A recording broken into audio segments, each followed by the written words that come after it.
Friedman's Methodology of Positive Economics, Soft Reading, by Thomas Mayer. In his Methodology of Positive Economics, Friedman aimed to provide a useful heuristic for working economists and not a sophisticated philosophical analysis. Hence, one should be cautious about reading specific philosophical positions, such as instrumentalism, into it.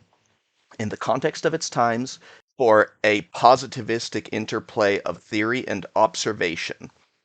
On such a reading, Friedman's plea for unrealistic assumptions becomes much more defensible, and Friedman's essay is broadly consistent with the methodology that most economists now affirm, at least in principle. Quote, "There are many ways to read a text, and the ones most accessible to a modern are often inappropriate when applied to the past. Trying to transmit such lessons to students, I offer them a maxim. When reading the work of an important thinker, look first for the apparent absurdities in the text and ask yourself how a sensible person could have written them. When you find an answer, when those pages make sense, then you may find that more central passages, ones you previously thought you understood, have changed their meaning." From Thomas Kuhn. Another quote. "From time to time, it is probably necessary to detach oneself from the technicalities of an argument and to ask quite naively, what is it all about?" By Hayek. Milton Friedman's 1953 essay, The Methodology of Positive Economics, is perhaps the most influential of Friedman's numerous papers. Footnote: the extent to which Friedman influenced his readers is of course not identical with the extent to which they now agree with him. It is certainly possible that their views would have changed in his direction even if he had not written his essay. He was not the only one at the time who tried to bridge the gap between theoretical and empirical work. Dessenberry's influential book from 1949 on the relative income theory combines theory with empirical testing and thus pushed economists in the same direction as Friedman's essay.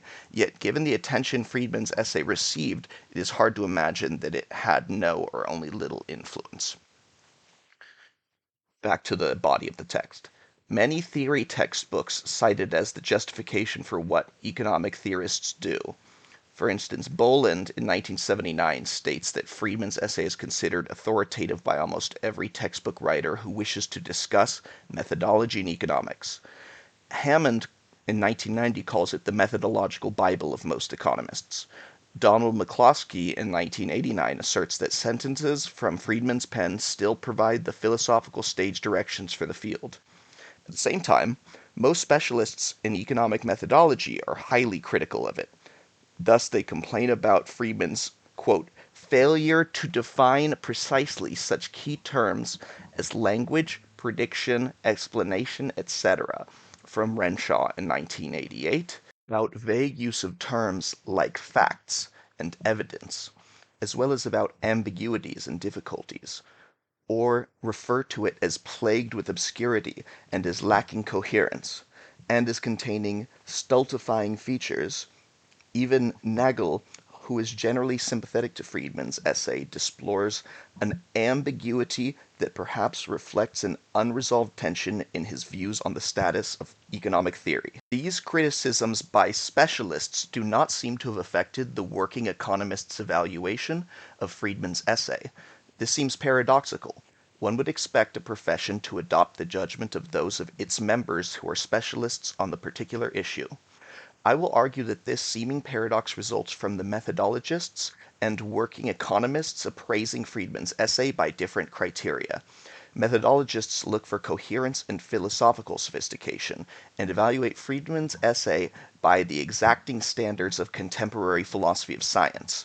Not surprisingly, they find it confusing and lacking in technical competence.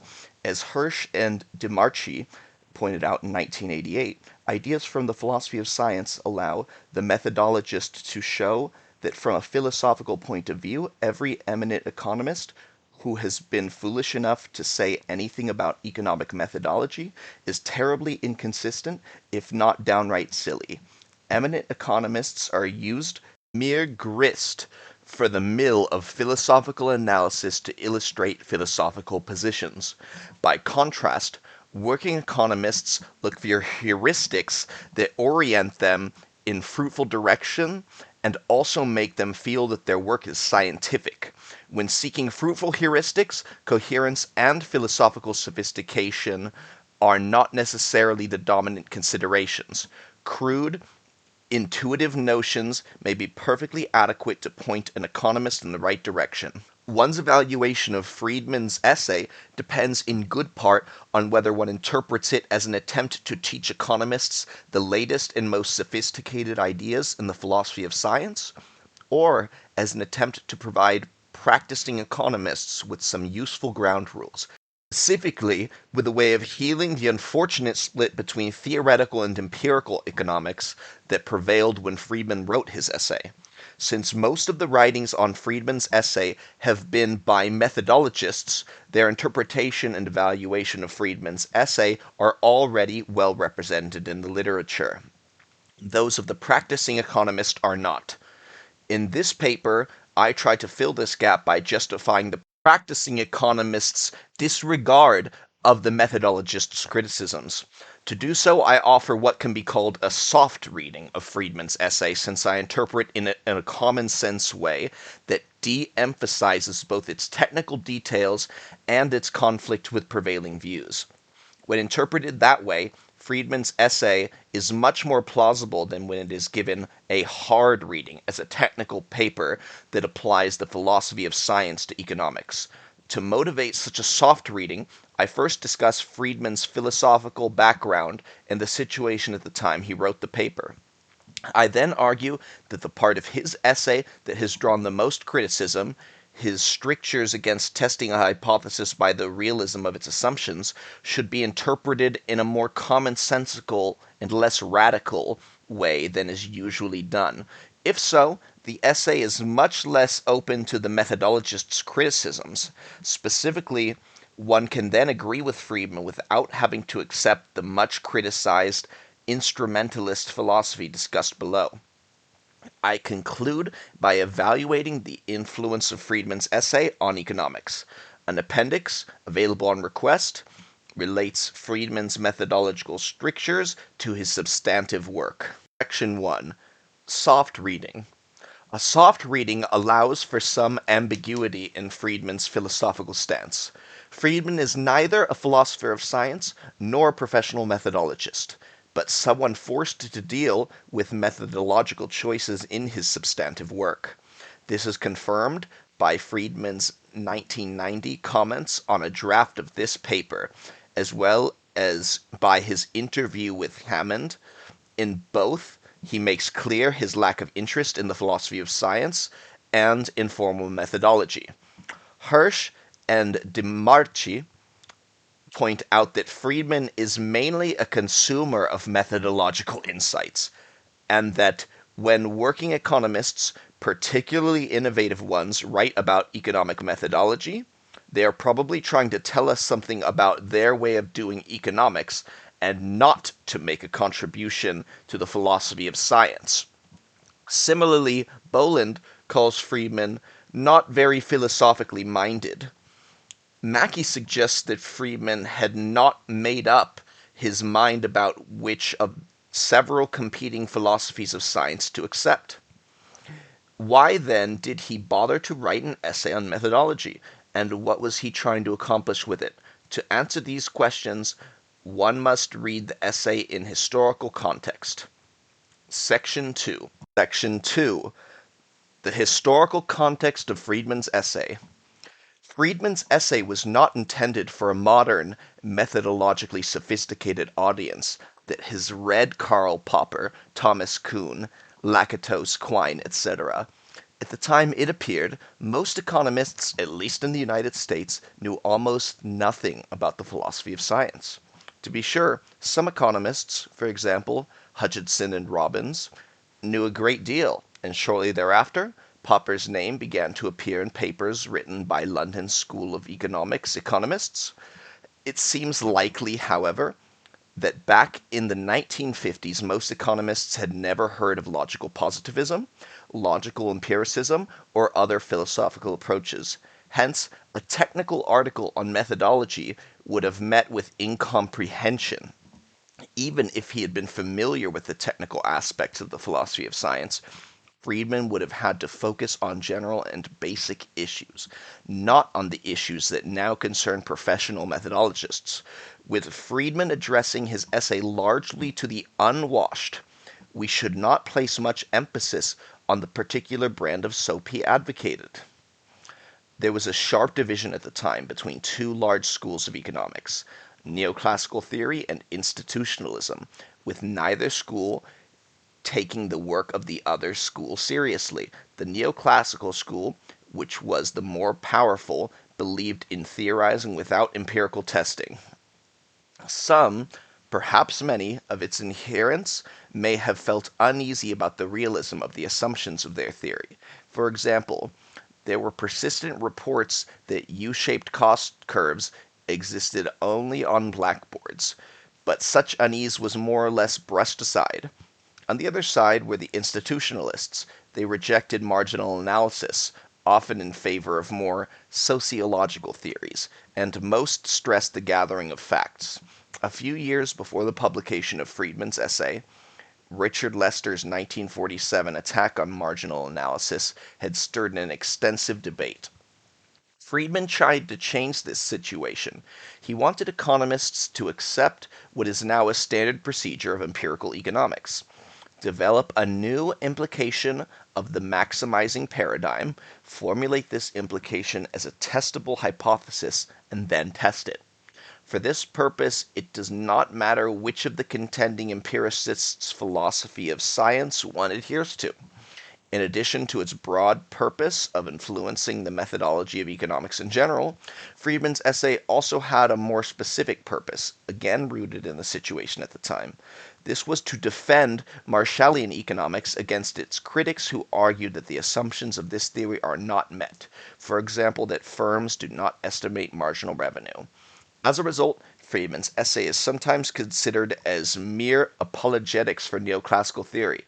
But Friedman's methodology justifies the theory only if its implications are confirmed by empirical tests. One can therefore disagree with Friedman about the validity of Marshallian theory while fully accepting his methodology.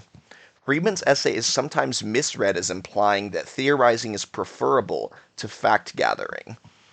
But that is to confuse Friedman's Chicago with Lucas's. As Friedman's 1950 appreciation of Mitchell's work shows, did not consider abstract theory noble and fact gathering ignoble. Indeed, he did much valuable fact gathering himself, for example, in his Monetary History of the United States, 1963. Thus, Friedman criticized not only the institutionalists' objections to Marshallian economics, but also the arid formalism of Walrasian economics. His methodology is far removed from that of the new classical economists, such as Robert Lucas and Neil Wallace, who insist on the primacy of the Walrasian paradigm.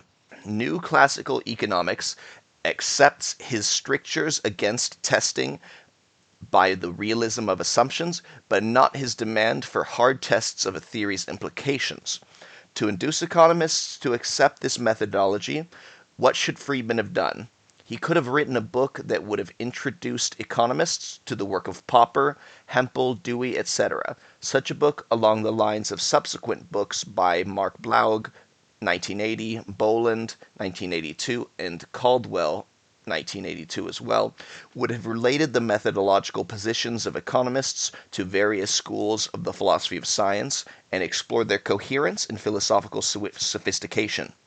Had Friedman done so, his philosophical allegiances would have been much clearer than they now are, and much subsequent controversy would have been avoided. Moreover, his work would then have not been open to the charge of amateurism. Writing a scholarly book on methodology thoroughly grounded in the philosophy of science would have had three disadvantages. First, it is doubtful that many economists would have taken the time to read a book on methodology, even one written by Milton Friedman, who at the time was not yet the stellar figure he is now. Second, to write such a book would have required much time, and probably have significantly reduced Friedman's output of substantive economics for some time. Since he has little, if any, interest in the philosophy of science, comparative advantage lies in substantive work. Third, if he had sworn explicit allegiance to one specific philosophical school, such as logical positivism, his essay might soon have been outdated by new developments in philosophy. All of these reasons justify Friedman's non-technical and indeed rather superficial treatment of what are important issues to a philosopher of science. But those who criticize Friedman's essay do not merely accuse Friedman of treating subtle philosophical issues too casually. They also argue that his central claim, the irrelevance of the truth of assumptions, is totally wrong and invalidates his entire essay. Section 3. Testing by assumptions or by implications. On a hard reading of Friedman's claim that a theory's assumptions need not and indeed should not be true seems clearly wrong. Thus, Rosenberg, 1972, points out that since the assumptions of a theory are also implied by the theory, the falsity of assumptions is not consistent with the theory having valid implications. But Friedman's position is much more defensible on a soft reading where one considers the several things that he might mean by unrealistic. One of these is lacking surface plausibility, as not describing a process in the way in which our intuition tells us that agents behave. In other words, as being inconsistent with the results of Millian introspection or Weberian Verstehen. Hirsch and Demarchi show that a consistent theme in Friedman's work is his belief that what seems true on the surface can be deceiving, that the scientist must dig deeper. Another meaning of unrealistic is presenting an inaccurate description in the sense of abstracting the essentials that are relevant for the issue at hand from the specific details that accompany it in particular instances. Any abstraction involves abandoning realistic detail. When we say that the firm sets marginal revenue equal to marginal cost, we are not describing how the managers of any particular firm actually think, because they think in terms of specific costs, such as keeping assembly line number 3 running an extra hour and purchasing a particular set of inputs. Households do not use the concepts of income effect and substitution effect in deciding whether to save more when the interest rate rises, but think in terms of specific items of consumption foregone and specific income earned. That our theories are unrealistic in that sense does not mean that they are false. As Baer and Orr, 1967, point out, when Friedman states that powerful theories are generally based on wildly unrealistic assumptions, he presumably means that powerful and general theories are usually more abstract than less powerful ones. Put differently, Friedman means that the greater the coverage of a theory, the less it attends to the specific details of each of the instances covered. How about assumptions that are not just inconsistent with superficial intuition or inaccurate merely because they abstract, but are downright wrong? Consider, for example, the hypothesis that in 1936 investment fell because a sit-down strike at General Motors frightened business. The assumption that in 1936 there was such a strike is wrong. It occurred in 1937. How can Friedman claim that the falsity of this assumption does not matter? The answer is that he cannot claim this, and does not. While he is not as clear on the different possible meanings of the term unrealistic as one might wish, he does distinguish between assumptions that set the necessary antecedent conditions for a hypothesis and those which are merely heuristic. As an example, consider the hypothesis that workers have to be paid because labor is irksome. This hypothesis cannot be refuted by pointing out that its assumption is wrong because some labor is not irksome. The assumption that labor is irksome is broader than it needs to be. All the hypothesis needs to assume is that labor is irksome at the margin. This distinction between necessary assumptions and heuristic or partly heuristic assumptions is basic for Friedman. He doesn't even need to state it. A theory is often thought of as having three components, 1. A set of necessary and sufficient assumptions or axioms. 2. A calculus that generates implications. And 3. The implications. If any of the necessary assumptions are wrong, then the theory is wrong, even if, purely by luck, its conclusions happen to be borne out. But Friedman is not concerned with theories that are formulated in such an austere and formal manner. Instead of dealing with an axiomized theory, he deals with a theory as it is usually stated in economics, except informal, axiomized theory, which was less frequent in economics when Friedman wrote his essay than it is now. Assumptions are often stated in broader form than is actually required by the theory. In other words, the assumption that is stated contains two components: a necessary assumption and an assumption that is not necessary but is just added for expository convenience. For example, the theory may require the assumption that marginal costs are rising locally, but the author may simply state that she is assuming that marginal costs are rising. Or, to use the previous example, an author may make the assumption that all labor is irksome, when all the theory requires is that labor is irksome at the margin. I will call such assumptions that are broader than necessary fat assumptions. If such a fat assumption is disconfirmed, and if this information derives from the excess baggage that is not logically required for the theory, then the theory itself is not disconfirmed. The way Friedman, in effect, draws the distinction between necessary assumptions and fat assumptions is that necessary assumptions, but not fat assumptions, can be restated as implications of the hypothesis, subject to an important limitation discussed below. The hypothesis can then be tested by these assumptions' implications.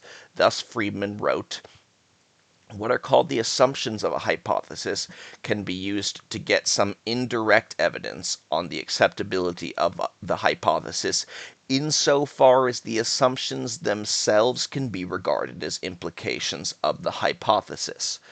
It generally seems obvious which of the series of statements used to expound it refer to assumptions and which to implications.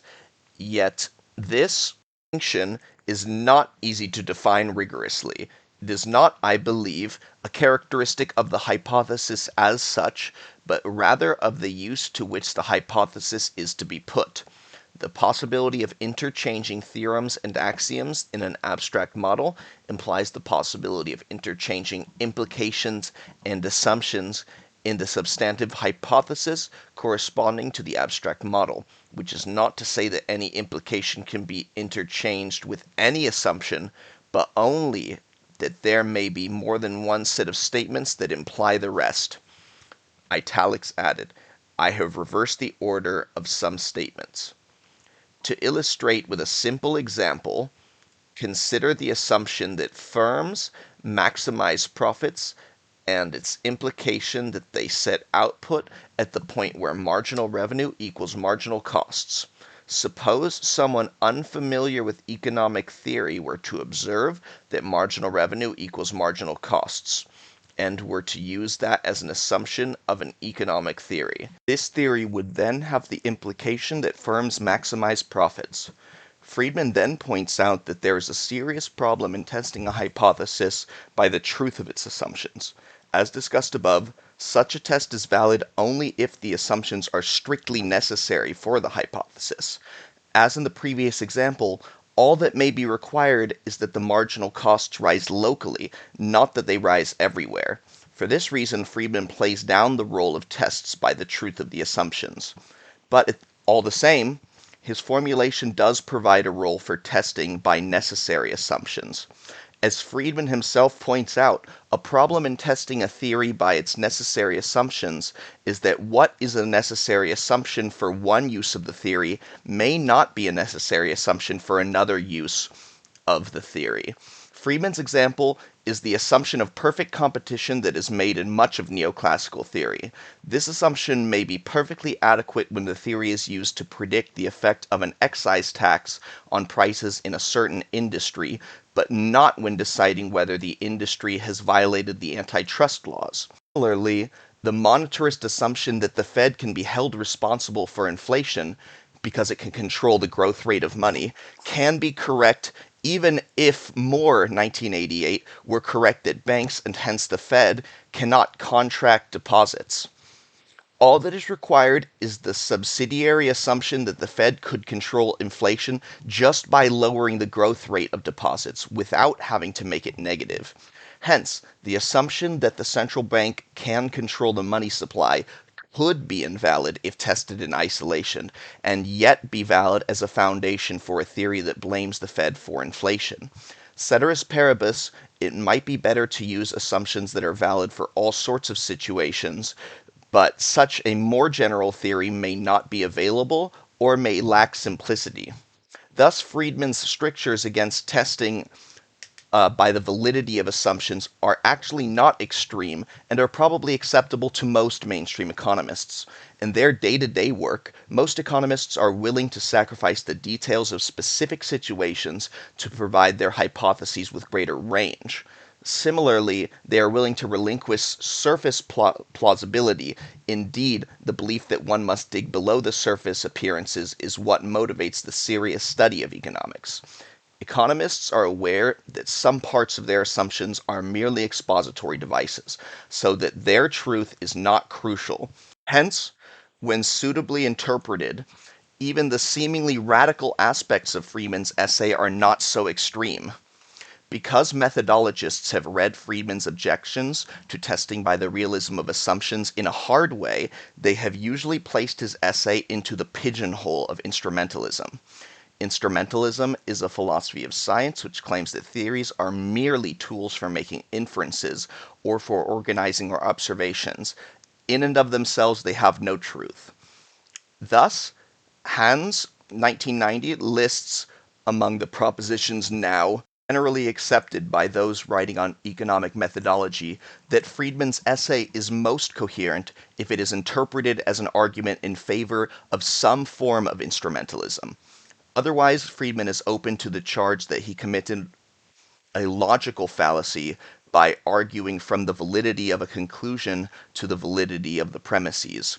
A few economic methodologists are willing to accept instrumentalism as a respectable philosophy of science because it does not involve any logical errors. See Boland, 1982, Fraser and Boland, 1983. Many are not, however, because they believe that science should offer explanations and not just instrumentalist predictions. Mark Blaug, 1980, Caldwell, 1982 and 1990, Coddington, 1972, Hoover, 1984, and Wong, 1973. And if Friedman's essay is really instrumentalist, it is open to serious question. But is he really an instrumentalist? Can his position be explained in some other way? On a hard reading, Friedman is clearly an instrumentalist in the sense that instrumentalist underpinnings provide the most compelling foundation for his thesis. Without them, it is hard to interpret Friedman's argument as rigorous and coherent. Moreover, Friedman's examples of the billiard player and of leaves on a tree, which play such an important role in Friedman's essay, are most readily interpreted as instrumentalist arguments, but a soft reading suggests otherwise. In a soft reading, these instrumentalist passages do not an instrumentalist make. If, as I have argued, Friedman is an eclectic with respect to the various sects within the broad church of empiricism, and if not being philosophically minded, he is willing to pick up pieces from discordant philosophies, one would expect him to use instrumentalist ideas among other philosophical insights. Examples of other methodologies, such as Popperian falsificationism, also appear in his essay. Hence, if it is not surprising that despite the frequent descriptions of Friedman as an instrumentalist, others describe him instead as a conventionalist, a falsificationist, or a verificationist, see Stanley 1985, while in their masterly discussion of Friedman's methodology, Hirsch and DeMarchi consider him a Dwight pragmatist. The philosopher Maki 1986 considers it highly problematic to attach any single unambiguous label to him. Given Friedman's great expository skill, the most plausible explanation of why various commentators disagree about what he meant is that he was not concerned with the issues that interest these commentators, i.e., he was addressing the workday economist and not the philosophers in or outside their ranks. Furthermore, if Friedman's dictum that assumptions need not and should not be realistic is interpreted primarily as a heuristic for separating fat assumptions from necessary assumptions, then instrumentalism is no longer an issue because it is not required to save Friedman's essay from the charge of logical error. His argument can then be restated not as a philosophical position, but merely as a case for a fruitful heuristic. Hence, those who follow Friedman's methodology are not vulnerable to the charge that they adhere to a questionable philosophy of science. Section 5. Evaluation. By any market test, Friedman has been highly successful. However, many methodologists may question some of the specifics of his essay. The very essence of his methodology, the unity of theoretical and empirical work, has won widespread acceptance among practicing economists, at least in principle, though less so in practice. On a more specific level, few economists now reject neoclassical theory for reasons such as firms not explicitly calculating their marginal revenue schedules. Instead, critics argue that the theory predicts badly, and thus they play the game according to Friedman's rules. The speed with which the emphasis shifted from testing by assumptions to testing by implications is illustrated by the reaction of economists to the permanent income theory and the life cycle hypothesis. When Friedman and Modigliani and Ando presented these theories only a few years after the publication of Friedman's essay, they were not met, as they might have been several years earlier, by a massive protest that these theories are unrealistic because households are not that far-sighted. Instead, the debate consisted almost entirely of empirical tests dealing with the implications of these theories. The same was, more or less, true subsequently for rational expectations theory. This certainly does not mean that Friedman's essay is beyond criticism, of course. Its lack of clarity has caused much confusion, and one might disagree with Friedman about specifics, such as his de-emphasis of the role that introspection can play in economics. See Coddington, 1972. Moreover, one might challenge some of Friedman's statements about substantive economics, such as the extent to which the evidence supports neoclassical theory, though this is hardly central to his methodological position. Furthermore, Friedman's insufficiently qualified argument that the less realistic the assumptions, the better, is an overstatement of his main thesis. But this overstatement, while unduly provocative and confusing, is only a relatively small point within the whole context of Friedman's message. If interpreted as pertaining only to fat assumptions, a very common type of assumption in economics, then it too is valid. Beyond this, given both developments in the philosophy of science since 1953 and the rise in the number of economists who are now familiar with these developments, it would be surprising if there were not many specific points on which Friedman's essay can now be improved. But all in all, while one would expect a priorists, such as the Austrians, to deplore the influence that Friedman's essay has had, one would expect those economists who adhere to the broad empiricist tradition of economics to applaud his influence. They can accept its basic message without having to accept instrumentalism. The end.